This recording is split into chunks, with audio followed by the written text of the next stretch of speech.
pertumbuhan penduduk yang mencapai 2% per tahun berdampak pada pengalihan fungsi lahan pertanian berproduksi tinggi menjadi lahan pemukiman, pemekaran kota, bahkan industri. Sayangnya, alih fungsi lahan tersebut tidak diimbangi dengan pembukaan lahan pertanian baru.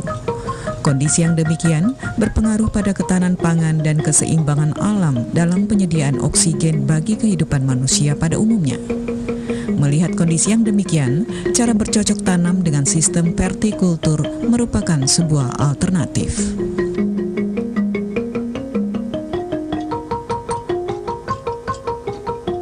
Vertikultur pada dasarnya merupakan cara bertanam yang dilakukan dengan menempatkan media tanam dalam tempat atau wadah yang disusun secara vertikal atau tegak lurus. Wadah yang digunakan dapat berupa paralon, kaleng, bambu petung yang disusun secara vertikal dan horizontal. Langkah awal dalam cara tanam vertikultur adalah menyiapkan pembuatan konstruksi vertikultur. Bahan yang digunakan dalam pembuatan konstruksi vertikultur kali ini yakni dari paralon berdiameter 5 inci. Peralatan yang digunakan yakni gergaji, cutter, meteran, lampu dari spiritus atau lilin, dan kayu. Pertama-tama, paralon dipotong sepanjang 1 meter. Setelah itu, buat lubang tanam yang diawali dengan mengukur jarak lubang tanam. Lubang tanam dibuat menyilang dengan ukuran jarak sekitar 60 cm. Setelah tempat yang akan dijadikan lubang tanam siap, selanjutnya gergaji paralon dengan lebar kurang lebih 5 cm.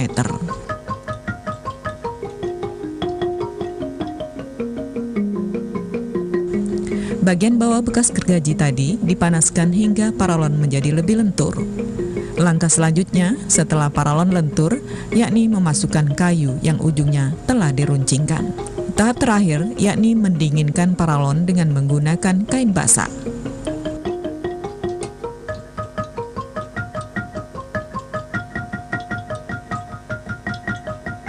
Lubang tanam dibuat dengan cara berbentuk huruf V terbalik yang melingkar pada konstruksi. Tahap selanjutnya, pembuatan konstruksi vertikultur, yakni pemasangan konstruksi ke dalam sepatu yang terbuat dari semen.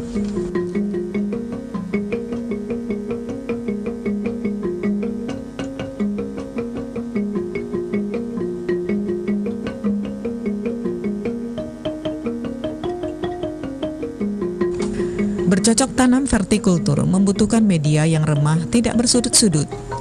Tanah lapisan atas yang bersifat gembur baik dipergunakan sebagai media vertikultur karena penetrasi perakaran lebih mudah dan kuat dalam pencengkeraman. Selain kuat dalam pencengkeraman, media harus mudah dalam mendistribusi nutrisi dalam suatu konstruksi. Bahan yang bersifat varius seperti sekam padi, remukan pakis, remukan arang cocok digunakan sebagai penyebaran nutrisi dan menyimpan nutrisi, serta menyimpan air untuk mencukupi kebutuhan makanan. Pertumbuhan tanaman dalam konstruksi akan normal apabila kebutuhan hara dapat terpenuhi. Bahan berupa tanah, sekam padi, dan pupuk organik dengan perbandingan 1:1 tersebut kemudian dicampur menjadi 1 hingga rata. Setelah rata, kemudian dimasukkan ke dalam media tanam hingga penuh.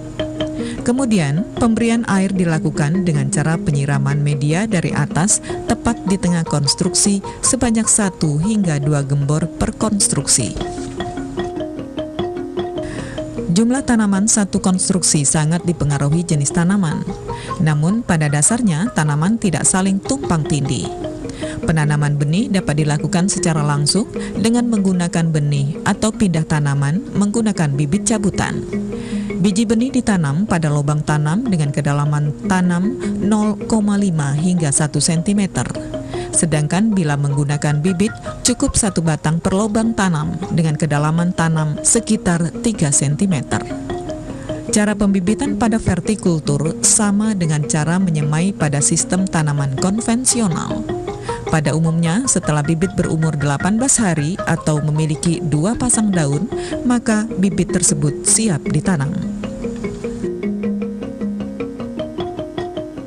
Pemeliharaan tanaman yang perlu dilakukan adalah membersihkan lingkungan dan gulma. Kebersihan lingkungan juga perlu dilakukan, yakni dengan penyiangan tanaman. Penyiangan tanaman dilakukan secepat mungkin dengan cara mencabut atau membongkar gulma yang tumbuh di sekitar tanaman maupun konstruksi. Keberadaan gulma sangat mengganggu pertumbuhan tanaman, bahkan selalu berkompetisi memperebutkan makanan dengan tanaman utama. Penyiangan dilakukan sebelum gulma berbunga atau pembentukan biji, karena biji gulma cepat tersebar. Selanjutnya, gulma yang telah terkumpul dikeluarkan dari areal tanaman untuk dibenamkan pada lokasi atau di sekitar lokasi. Agar dapat tumbuh maksimal, pemupukan dilakukan mulai dari pupuk dasar. Sementara pupuk susulan pertama diberikan pada fase pertumbuhan vegetatif awal. Pupuk susulan kedua diberikan pada fase pertumbuhan vegetatif akhir. Pupuk susulan kedua diberikan pada fase pengisian buah atau pembentukan buah, dan selanjutnya pupuk susulan ketiga diberikan untuk mempertahankan pertumbuhan tanaman.